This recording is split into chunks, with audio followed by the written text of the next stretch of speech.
G'day, ZiggyD here, and welcome back for another look at Divinity Original Sin. In this video I'm going to be giving you guys a quick look at combat and especially magic. As you can see here, we have two spellcasters as my main characters for this example video.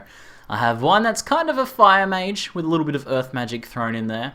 And I also have my second one, which is kind of air and ice, an enchantress, and then I believe like a sorcerer or something like that. Though classes in this game are indeed quite flexible, as you probably saw if you watched my character creation. But there's some action going on down here, as you can see. So we're going to be heading down this way, and let's try and intervene before these soldiers are overwhelmed. So you can see there's some legionnaires have flanked this one orc trooper here. It looks like he's about to go down. So we'll probably have their aid in the combat just here. Now the combat in this game is very tactical. It's a turn-based style combat, very much like something like Fallout 2, Fallout 1, where you actually have action points. You can see a bunch of action points.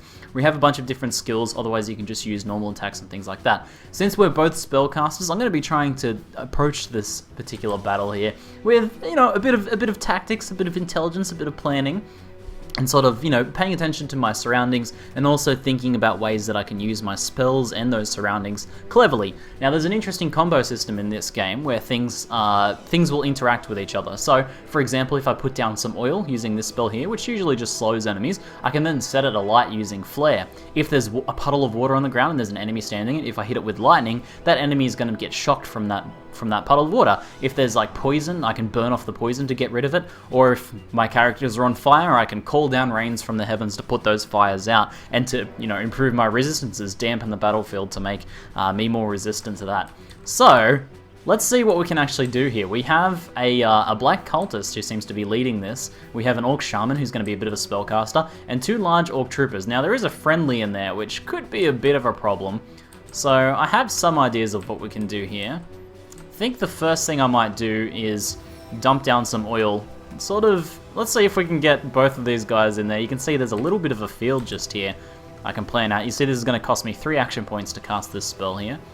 Maybe I can sort of just try and get those guys on the edge of it. There we go, we successfully managed to slow these guys. So it's going to make them move slower and use more action points when they take actions. So pretty good stuff. Now I can follow up just with a basic attack here. So I might as well help out one of these guys here by using my staff ranged attack there on this guy, just to do a little bit of basic damage. Now the damage of my staff is based on fire damage because I'm using a fire staff. And I haven't seen if there's any secondary effects for that, but I think I have stunned with the electricity one before, so maybe it's possible.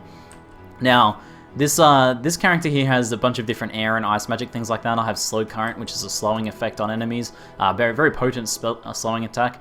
There's bitter cold, which will set a chilled effect on enemies, which has a negative impact on their movement as well. But if I then chill a chilled target already, I can freeze them. Or if someone else is chilled for another reason, I can use this to freeze them. So that's an interesting status effect. This is very much a support character. And here's my favorite though, teleportation.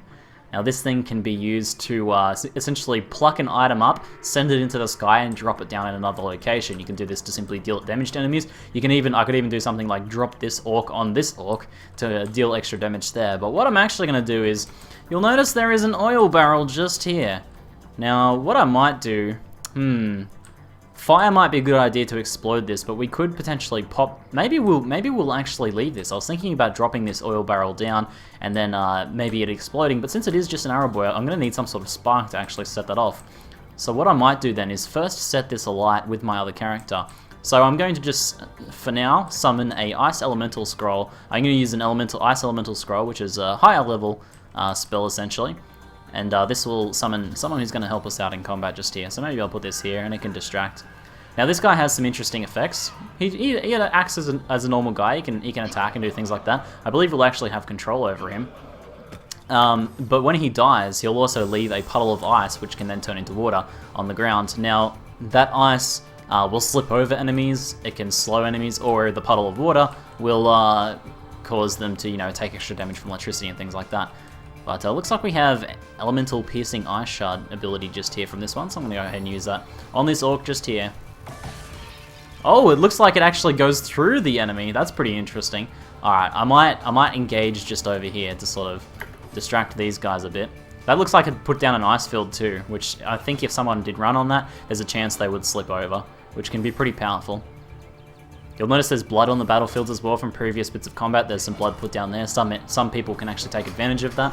There is a talent that allows you to regenerate while standing in blood, which is pretty rad. And blood can actually sort of overtake other effects on the battlefield. If there's too much blood, it'll wash away the oil and things like that, which is pretty rad. So he's using a fire spell and the ice elemental. Ice elemental was able to handle that just there. Legionnaires, let's see. Are we caring people or are we not caring people? I think we're not the most caring people. We're more concerned with killing the orcs than we are with well, maybe we can at least minimize the damage we deal to our friendly targets here. But this should be interesting. So I'm going to use a fireball here. This should be some devastation and a half right here. Go fireball! Oh man!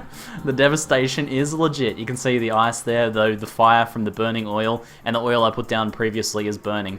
Now this is at another interesting effect just here, where you can see a bunch of smoke from the fires, and this is actually occluding my vision, so I'm probably not going to be able to use ranged attacks on any of these guys, because my character actually doesn't have a direct line of sight. However, I can see this way and hit this orc shaman, so we might be able to do that.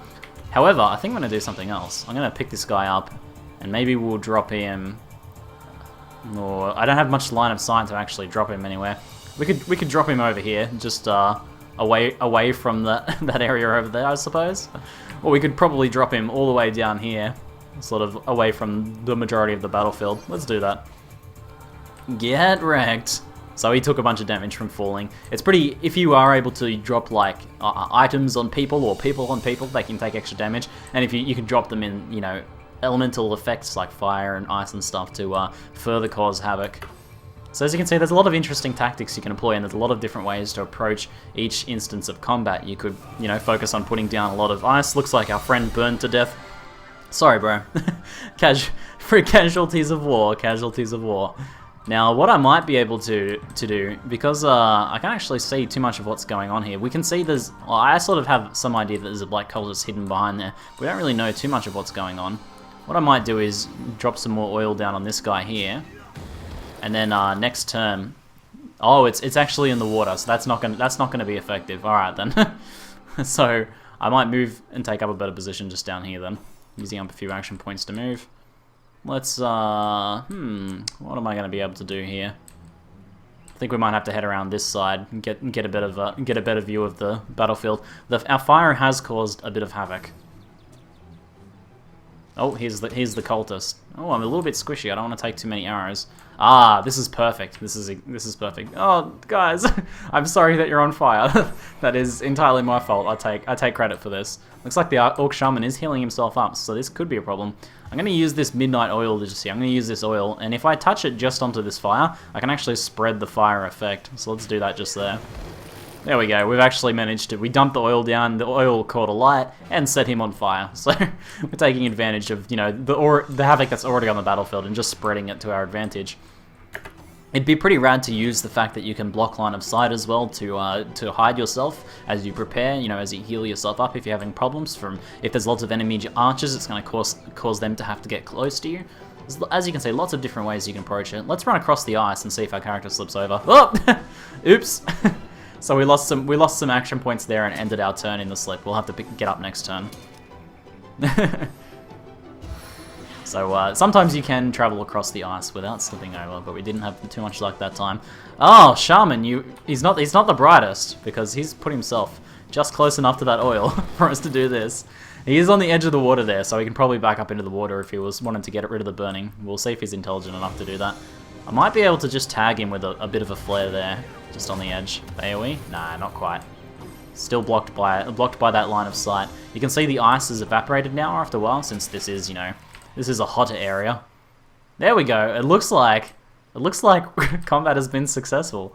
I think we're done. She's gotten back up. The ice has evaporated into water, and we're left to clean up this absolute mess of a battlefield.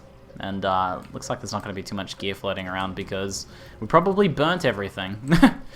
But there's a lot of fun to be had like this. I'll have a bit of fun with teleportation on one of these barrels. Maybe we'll drop it on one of these soldiers, since this is just for example's sake. We'll have a little bit of extra fun with it. Here we go. Let's drop a barrel over here. Let's just put that barrel down right there. Oh no, he moved. Oops.